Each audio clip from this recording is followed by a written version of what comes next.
നൃപൻ തുടരുന്നു. നൃപൻ, അല്പം മുമ്പ് ഒരു ബൈറ്റ് നമ്മൾ പ്ലേ ചെയ്തിരുന്നു. ഒരു സംഘപരിവാർ മാധ്യമത്തിന് നൽകിയ ഒരു ബൈറ്റിൽ ഒരു ആശാവർക്കർ പറയുകയാണ്, എന്തിനാണ് ഈ ആരോഗ്യമന്ത്രി ദില്ലിയിലേക്ക് പോകുന്നത്, അവർക്ക് ഹിന്ദിയൊന്നും പറയാൻ അറിയില്ലല്ലോ എന്ന്. ദില്ലിയിലേക്ക് പോകുന്ന ആരോഗ്യമന്ത്രി ഞങ്ങൾക്ക് വേണ്ടി സംസാരിക്കണം, ഞങ്ങളുടെ അവകാശങ്ങൾക്ക് വേണ്ടി സംസാരിക്കണം എന്ന് പറയാൻ അവകാശമുണ്ട്. പക്ഷേ ഒരു രാഷ്ട്രീയക്കാർ പോലും പറയാത്ത തരത്തിലുള്ള ഒരു തരം പുച്ഛം കലർന്ന ഭാഷയാണ് ഈ ആശാ വർക്കർ ഉപയോഗിക്കുന്നത്.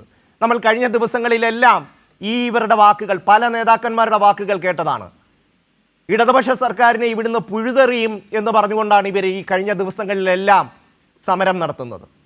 അവരുടെ ആവശ്യങ്ങൾ ചോദിക്കാൻ അവർക്ക് അവകാശമുണ്ട്. കേരളത്തിലെ ജനാധിപത്യപരമായി തിരഞ്ഞെടുക്കപ്പെട്ട ഒരു സർക്കാരിനെ പിഴുതെറിയും എന്ന് പറഞ്ഞുകൊണ്ട് ഈ നടത്തുന്ന സമരത്തിൻ്റെ പിന്നിലെ രാഷ്ട്രീയം നമ്മൾക്ക് കാണാതിരിക്കാനാവില്ല. കേരളത്തിലെ മുഴുവൻ മാധ്യമങ്ങളും വലിയ തോതിൽ ഈ സമരത്തിന് പിന്തുണ നൽകുകയാണ്. അന്നേരമാണ് നമ്മൾ ചില കണക്കുകൾ നേരത്തെ പറഞ്ഞതുപോലെ 350 360 പേര്, 26,000 പേരിൽ ഇത്രയും പേരാണ് ഈ സമരത്തിൽ പങ്കെടുക്കുന്നത്. അങ്ങനെ വളരെ കൃത്യമായ അജണ്ടയോടുകൂടി നടത്തുന്ന ഈ സമരത്തിൻ്റെ രാഷ്ട്രീയ തലം അത് സംഘപരിവാറിലാണ് ചെന്ന് നിൽക്കുന്നത് എന്ന് കോൺഗ്രസിന് പോലും ശരിക്കും ഇപ്പോൾ തിരിച്ചറിയാൻ കഴിയുന്നുണ്ടോ എന്ന സംശയമുണ്ട്. അവരും ഈ കൂട്ടത്തിൽ കൂടുന്നുണ്ട് എങ്കിൽ പോലും ഇത് വളരെ കൃത്യമായ ഒരു ആസൂത്രണം ഇതിൻ്റെ പിന്നിൽ ഉണ്ട് എന്ന് പറയാൻ കഴിയില്ലേ നൃപൻ? തീർച്ചയായും അജിൽഷാദ്, ഇന്ന് മന്ത്രി എം.ബി. രാജേഷ് ഈ പറഞ്ഞ സംരക്ഷണവുമായി ബന്ധപ്പെട്ട് മറുപടി പറയുമ്പോൾ ഇപ്പോൾ ഷമ്മി പറഞ്ഞ ഏറ്റവും പ്രധാനപ്പെട്ട കാര്യമാണ് എം.ബി. രാജേഷ് പ്രതിപക്ഷത്തിനോട് ചോദിച്ചത്. കാരണം ഇതിന്റെ പിന്നിൽ ഇതിന് ഉത്തരവാദിത്വമുള്ള സംഘപരിവാറിനൊപ്പമാണ് നിങ്ങൾ സമരത്തിന് ചേരുന്നത്. അപ്പോ ഇത് പ്രതിപക്ഷം മനസ്സിലാക്കേണ്ടതാണ്. SUCI എന്ന് പറഞ്ഞൊരു സംഘടന ഇങ്ങനൊരു സമരം പ്രഖ്യാപിക്കുന്നു, അവർ പ്രചണ്ഡമായ പ്രചരണം നടത്തുന്നു. അവർക്ക് പിന്നിൽ ആരാണ്?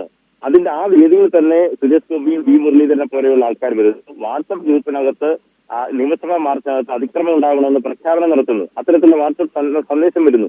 അത്തരത്തിൽ ഒരു സംസ്ഥാനത്തിന്, തെരഞ്ഞെടുക്കപ്പെട്ട സംസ്ഥാനത്തിനെ, BJP ഇതര സംസ്ഥാനത്തിനെ BJP തന്നെ ഉത്തരവാദിത്വം ഏറ്റെടുക്കേണ്ട പ്രതിസ്ഥാനത്തിലുള്ള സമരം സർക്കാരിനെതിരെ സംഘടിപ്പിച്ച് ആ സർക്കാരിനെതിരെ ജനവികാരം ഉണർത്തി വരാനുള്ള നീക്കം നടത്തുന്നത് സ്വാഭാവികമായ ആരായിരിക്കും? മറ്റൊരു കാര്യം, ചില വിലയിരുത്തൽ കൂടിയുണ്ട്. കാരണം പലതരത്തിലുള്ള കൂടിയാലോചനകൾ സമരത്തിന് മുമ്പ് നടന്നിട്ടുണ്ട്. നമ്മള് ബംഗാളിലെ ഈ സിംഗൂരിൽ നടന്ന വലിയ തരത്തിലുള്ള കലാപമുണ്ട്. ബംഗാളിലെ ഇടതുപക്ഷ സർക്കാരിനെ അട്ടിമറിക്കുന്ന തരത്തിലുള്ള സമരം നടന്നു. അതിൽ നിർണായകമായി ലെഫ്റ്റ് നിലപാട് സ്വീകരിക്കുകയും എന്നാൽ ലെഫ്റ്റിസ്റ്റ് ഗവൺമെന്റുകൾ അട്ടിമറിക്കാതെ നീക്കം നടത്തുന്നതിൽ അന്നും SUCI എന്ന സംഘടനയുണ്ട്. അതിൽ അർബൻ നക്സലൈറ്റുകൾ എന്ന് പറയുന്ന നക്സലൈറ്റ് സംഘടനകൾ അടക്കം പലതരത്തിലുള്ള തീവ്രവാദ സംഘടനകളും ഒപ്പം തന്നെ SUCI എന്ന സംഘടനയും അതിന്റെ പിന്നിൽ പ്രവർത്തിക്കുന്ന കാര്യം വസ്തുതയാണ്. അതുകൊണ്ട് ഇത്തരം സമരത്തിന് പിന്നിലുള്ള ഗൂഢാലോചന, അതുമായി ബന്ധപ്പെട്ട വാർത്തകൾ പുറത്തു വരുന്നുണ്ട്. അതായത് ബംഗാളിലെ ഇടതുപക്ഷ സർക്കാരിനെ അട്ടിമറിക്കാൻ അമേരിക്ക ഫണ്ട് ചെയ്തു എന്നുള്ള വിവരങ്ങളടക്കം ഈ അടുത്ത ദിവസങ്ങളിൽ പുറത്തു വന്നിട്ടുണ്ട്. അതിൽ ഈ പറഞ്ഞതുപോലെ SUCI അടക്കമുള്ള മറ്റ് CPI ML അടക്കമുള്ള പല സംഘടനകളും അതിൻ്റെ അകത്ത് നിർണായകമായ പങ്ക് വഹിച്ചിട്ടുണ്ട് എന്നുള്ളതും നമ്മൾക്ക് കാണാതിരിക്കാൻ കഴിയില്ല. തീർച്ചയായും. കാരണം എന്തുകൊണ്ട് ഇത്തരം ചോദ്യങ്ങളെ വിസ്മരിക്കുന്നു? മാധ്യമങ്ങളിൽ ഏകപക്ഷീയമായി മാത്രം പറയുന്നു. എന്തുകൊണ്ട് സുരേഷ് ഗോപി പോലെയും വി മുരളീധരനെ പോലെ എല്ലാവർക്കും കേന്ദ്രത്തിലെ BJP പ്രതിനിധിക്കുന്നവർക്ക് സമരത്തിൽ സ്വീകാര്യത ലഭിക്കുന്നു? ഒരു കാര്യം, ഇൻസെന്റീവ് അടക്കം ഇപ്പോഴത്തെ ആശാവർക്കന്മാരുടെ ശമ്പളത്തിന്റെ വേതനം ഓണറേറിയം ടോട്ടൽ 10,000 രൂപ നിശ്ചയിക്കുകയാണെങ്കിൽ ഇപ്പോഴത്തെ മാനദണ്ഡ പ്രകാരം 10,000 രൂപ അടിസ്ഥാന ശമ്പളം കേരളത്തിലെ ഒരു ആശാവർക്കന്മാർക്ക് കിട്ടും. അതിന് പുറമെയാണ് ഇൻസെന്റീവ് കൂടി കണക്കാക്കുക. അതിൽ 10,000 രൂപ കിട്ടുകയാണെങ്കിൽ 8,200 രൂപയും സംസ്ഥാന സർക്കാർ കൊടുക്കുന്നതാണ്. ബാക്കി 1,800 രൂപ മാത്രമാണ് കേന്ദ്രത്തിന് വിഹിതമായിട്ടുള്ളത്. അതിനാണ് 2023 100 കോടി രൂപ സീറോയാണ് നമുക്ക് നൽകിയിട്ടുള്ള തുക. അതിന് കുടിശ്ശിക വരുത്തിയിട്ടുണ്ട്. ഇൻസെന്റീവ് വർദ്ധിപ്പിക്കേണ്ട പൂർണ്ണമായ ചുമതലയുള്ളത് കേന്ദ്ര സർക്കാരിനാണ്. ഒപ്പം തന്നെ ഇതൊരു തൊഴിലാളി വിഭാഗമാണ് എന്ന് അംഗീകരിക്കുകയും അവർക്ക് പ്രോവിഡന്റ്, ഗ്രാറ്റുവിറ്റി, ESI ആനുകൂല്യങ്ങൾ, വിരമിക്കുമ്പോൾ ആനുകൂല്യങ്ങൾ ഒക്കെ വരിക എന്ന് പറഞ്ഞാൽ അവരെ തൊഴിലാളി സംഘടനയായി അംഗീകരിക്കണം.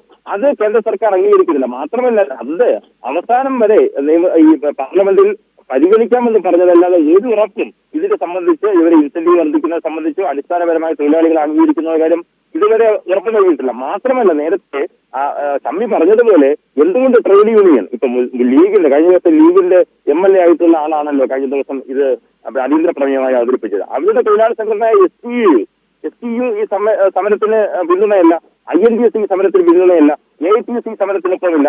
ഒപ്പം തന്നെ CIT അടക്കമുള്ള സമരങ്ങളിൽ അവർ പറയുന്നത് എന്താണ്?